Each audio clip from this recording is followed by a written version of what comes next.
want to take a moment and just thank you for coming to our office today to see how the FBI is preparing for tomorrow, Election Day, across the United States. A very important day where millions of U.S. citizens are casting their ballot in multiple elections across the country, both state, local, and federal, including the presidential election.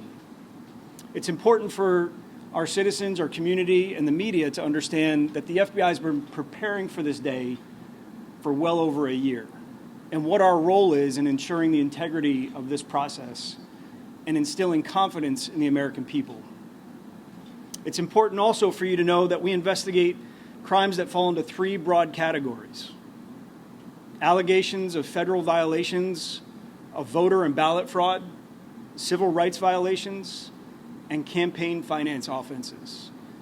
We do not investigate crimes or violations of laws established by local election bodies or state governments who have the responsibility to ensure election process.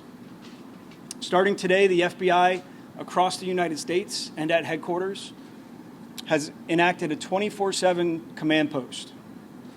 We're staffing the command post with agents, intelligence analysts, data analysts, and other law enforcement partners to ensure our mission is carried out, to protect the American people and uphold the Constitution.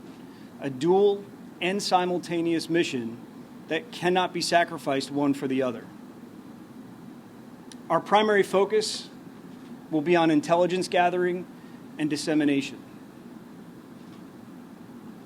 Throughout the day, throughout tomorrow, and through Wednesday, we'll have multiple law enforcement partners and intelligence agency partners coming through the command post to get a national picture of the status of threats against the election, if they exist, actions that are taken, and information sharing for better posture across the state.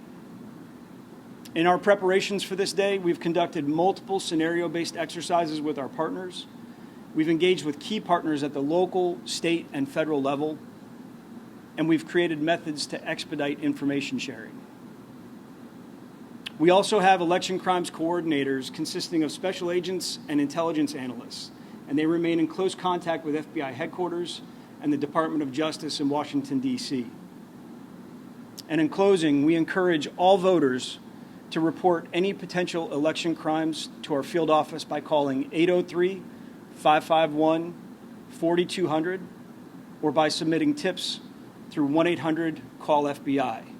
Again, we encourage all citizens who have allegations of federal violations or potential election crimes to submit tips to 1-800-CALL-FBI. Thank you. So first, the question about misleading tips.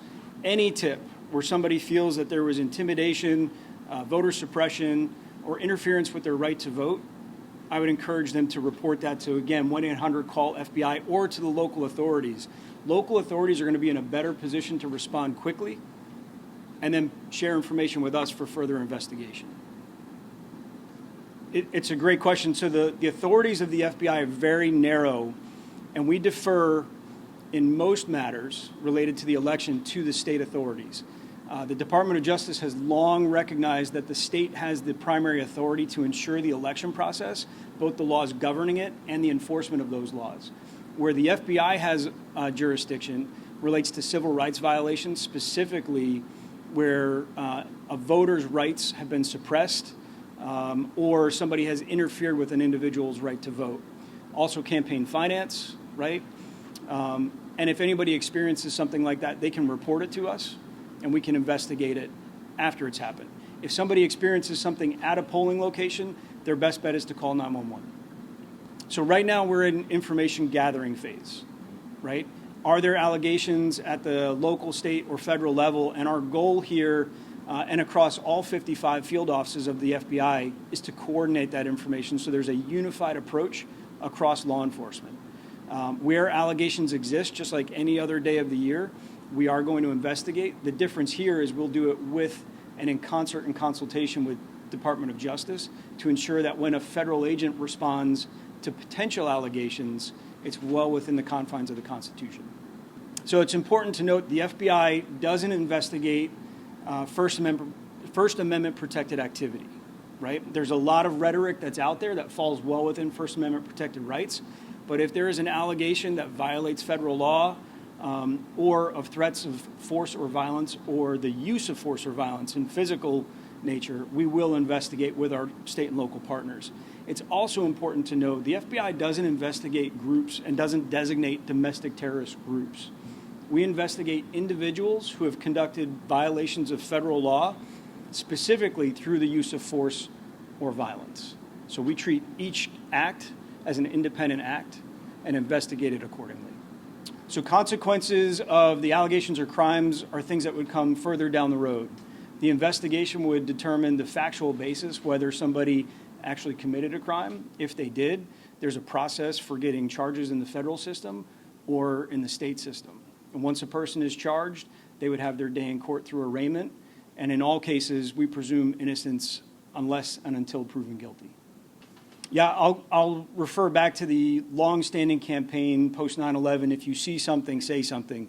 If you report an allegation of a crime to the local authorities, to the U.S. Attorney's Office, or directly to the FBI, it will be coordinated through our command post.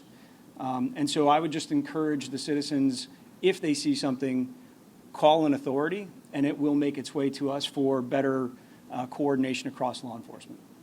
So January 6 investigations continue through the district in Washington, D.C., and I would defer to any questions. I would defer back to the district in Washington, D.C.